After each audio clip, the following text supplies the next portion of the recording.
For my modern poetry project, I chose to do three poems, and the three poems were Mending Wall by Robert Frost, Chicago by Carl Sandburg, and My City by James Weldon Johnson. The first poem I chose to analyze was Mending Wall.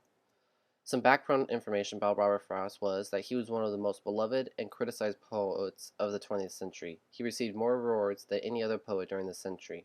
Some of the unknown words to me in the poem were yelping, utter a short, sharp cry of pain or alarm, notion, a conception of or belief about something. Literary devices that are in this poem were metaphors. At one point in the story, the author compares his neighbor to a pine tree and himself as an apple orchard. This helps to understand how he views his neighbor versus himself.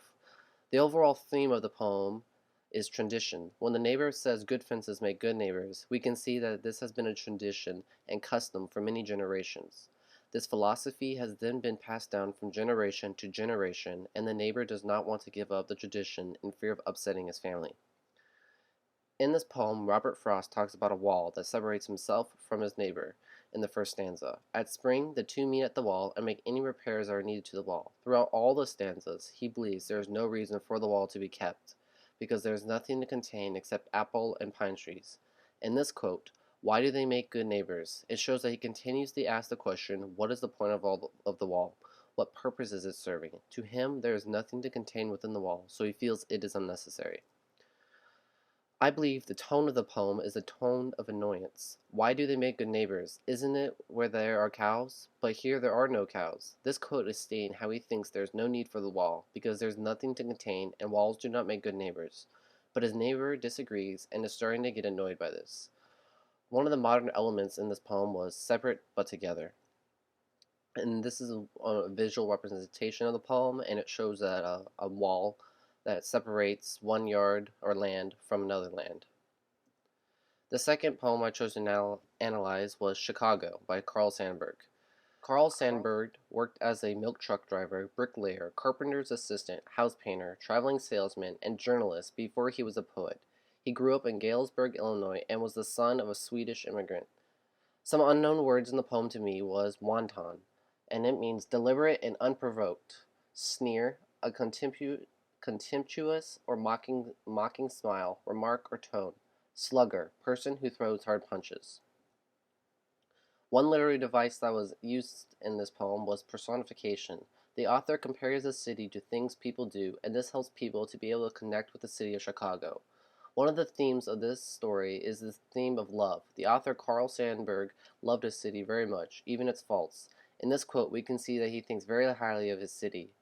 Come and show me another city with lifted head, singing so proud to be alive, and coarse and strong and cunning. This quote shows that he thinks highly of his city, despite of its faults. At the beginning of the story, the speaker calls the city of Chicago many names. He then goes on to describe what life is like in Chicago. He says Chicago is wicked, crooked, and brutal. He speaks of things he has seen in Chicago. In the first stanza, he refers to the city as characteristics that people portray. In the second stanza, he states some of the bad things that Chicago has within the city, but overlooks it and sees the good in it. He overlooks it by stating, flinging magnetic curses amid the toil of plying job on job. Here is a tall, bold slugger set vivid against the little soft cities. He is saying, despite all of its faults, show me another city that is so proud to be alive and it can offer so much. The tone of this poem is a tone of biasness. The writer sees a lot of the good in the city and overlooks the bad things by providing evidence of things that are good. It uses the modern theme of how people only see the good in things that they love and refuse to see the bad in it. This is a visual representation of the city of Chicago that Carl Sandburg was talking about in his poem.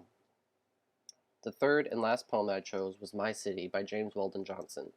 James Weldon Johnson was an American author, educator, lawyer, diplomat, songwriter, and civil rights activist. He was a leader for the National Association for the Advancement of Colored People. He was a professor of literature at Fisk University in Nashville, Tennessee. Some unknown words to me in the poem were keenness, having or showing eagerness or enthusiasm, stark, severe, or bare in appearance or outline. One literary device that is used in this poem is hyperbola.